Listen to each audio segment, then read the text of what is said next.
আমরা পুলিশ প্রশাসনের কাছে নিরাপত্তা চাই, আমরা গ্রামবাসী আতঙ্কে থাকি এবং আছি। এই ঘটনা ঘটার পরে তো আমরা আরও ভয় পাচ্ছি যে আমাদের বাসায় যেহেতু কোনো লোক থাকে না, তারপরে আমরা অনেক ভয় পাচ্ছি যে হচ্ছে কোন সময় আবার কার বাড়ি কী হয়। এখন আমার পুলিশ প্রশাসনের সাহায্য দরকার, সহযোগিতা করতে হবে, তা না হলে আমরা এলাকায় এভাবে বাস করতে পারবো না। আমি পাশে একই বিল্ডিং, আমি পাশের ফ্ল্যাটেই থাকি। আর হঠাৎ করে আজানের কিছুক্ষণ আগে তখন এদের বাড়ি কান্নাকাটি, তারপরে বাচ্চারা আমাকে ডাকছে, ডাকলে পরে আমি ছাদ দিয়ে আসছি, ছাদ দিয়ে আমাকে ডাকা হয়েছে। তারপরে বেশ ভালো কথা, এখন ওরা ডাকতেছে আমাদের বাড়িতে ডাকাতে আসছে। আসলে আমাদের বাড়িতে তো পুরুষ লোক নাই, এই জন্যই সমস্যাটা। তারপরেও আমরা আসছি, আসার পরে এখানে দেখছি যে কান্নাকাটি করে বাহিরে আশেপাশে লাইট দিয়ে যতটুকু দেখার পরে তখন তো আসলে চিৎকার করেও কাউকে কোনো কিছু বললেও তো আর সবাই ঘুমন্ত অবস্থায়।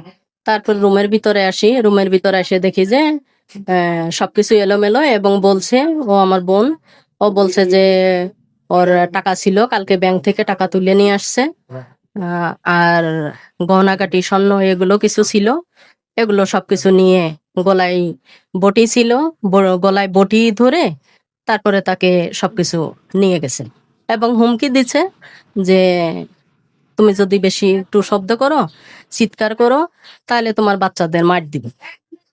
এগুলো কথা আমরা ছাদ থেকে যখন নেমে আসি এর ঘরে বসে তখন এই কথাগুলো জানতে পারছি। তা আসলেও যখন একজন মানুষের সমস্ত কথা জানা যায়, শোনা যায়, তখন তো বিষয়টা আসলেও অনেকটা কঠিন আর খারাপের বিষয়, কষ্ট লাগছে, এই অবস্থা। বলেন।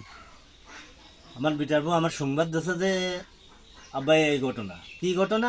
তোরা রাত্রি আমার টাকা পয়সা সোনা মোনা সব আমার বাইরে থুয়ে নিয়ে গেছে। কিভাবে? তোলে ওই কোনায় যে জাল্লা ভাঙিয়ে তালা খুলিয়ে সিটকেনি খুলিয়ে ঘরে উঠিয়ে হাত দিয়ে বাড়ি এলেও সব বাক্সের তালা ভাঙছে, হাত দিয়ে ভাঙিয়ে নিয়ে গেছে। নেছে স্বর্ণ নেছে, টাকা নেছে, আরো মারছে আমার। আমি উঠে দেখি সবকিছু ছাড়ানো ছিল না, আমাদের রান্নাঘরে তালা কুপানো ভাঙা, তারপরে আমাদের কেসি গেটের তালা ভাঙতে পারি না চেষ্টা করে, তারপর আমার নানির ওই লোকে জানলা দিয়ে কুটা দিয়ে দরজা খুলে তারপরে এসে সব ডাকাতি করে নিয়ে গেছে।